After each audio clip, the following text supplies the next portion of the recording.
I grew up in Royal Oak, Michigan. I spent the majority of my time on a football or baseball field. Fast forward, I ended up receiving a full-ride baseball scholarship at Central Michigan. That's where I met my wife, Autumn, and during that summer, I had been working with a guy that was going to be a pastor. He shared the gospel with me continuously. That was where I really decided to start following Jesus. My father was a police officer for 28 years, and it was really something that I wanted to do. So after I graduated from Central Michigan, I basically took a map and I said, I'd like to live there, I'd like to live there, I'd like to live there. And I applied to police departments in all the different areas. I flew out to Phoenix and had my background interview, and it was a bright sunny day, and there was a rainbow over the top of the police station. So I might be a little slow, but I can usually read a neon sign, so I knew that this was probably going to be the place where God had in store. I was #1 recruit in the whole state of Arizona, and so that really started my career off on a positive note. I moved from Mountain View to Rapid Deployment Unit to our SWAT team. From there, our Homeland Defense Bureau promoted to sergeant, and I just promoted to lieutenant. And that's been the past 15 years in a nutshell. I think it really hit me after the first month what I had actually gotten into. I graduated 2 weeks after 9/11 happened. We were out on Thanksgiving. I went to the first call. There was a lady at the front. She was covered in blood and screaming and pointing into her house. We ended up coming upon a little boy.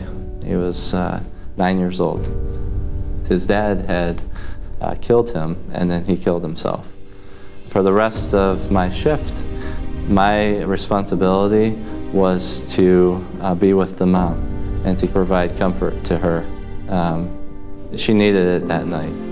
I ended up going to the funeral for her son. It meant a lot to her. And I just don't think people realize just the amount of comfort that we provide people in their darkest hour. I love helping people. I also just really enjoy the camaraderie law enforcement brings.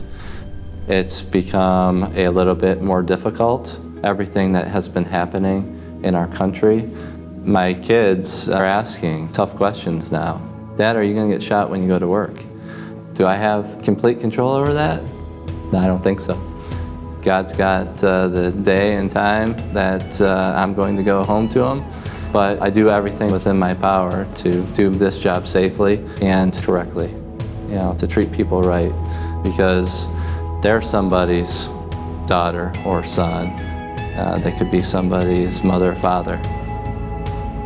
When I come home from work, it's like a mob. The kids come running and just stop me in my tracks. I mean, that's the best part for any parent, is when their kids come running out to them.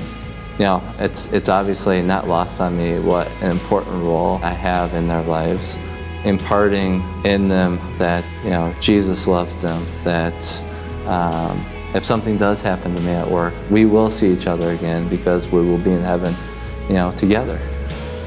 When I get ready for work and I put my uniform on, I've got a lot of pins on.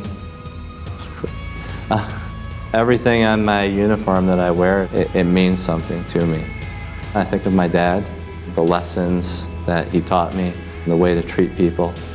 It's just amazing when you can look back at the chapters of your life and you can see God's hand in every single chapter. No, I'm just extremely thankful for my wife, Autumn, my children. They're just amazing for this job. Autumn always says this is what God created you to do, and for this country and the freedoms that we have every day. I mean, I'm thankful for the fact that I get to be a part of guaranteeing those freedoms. So, I'm Brian Issitt, and this is my story.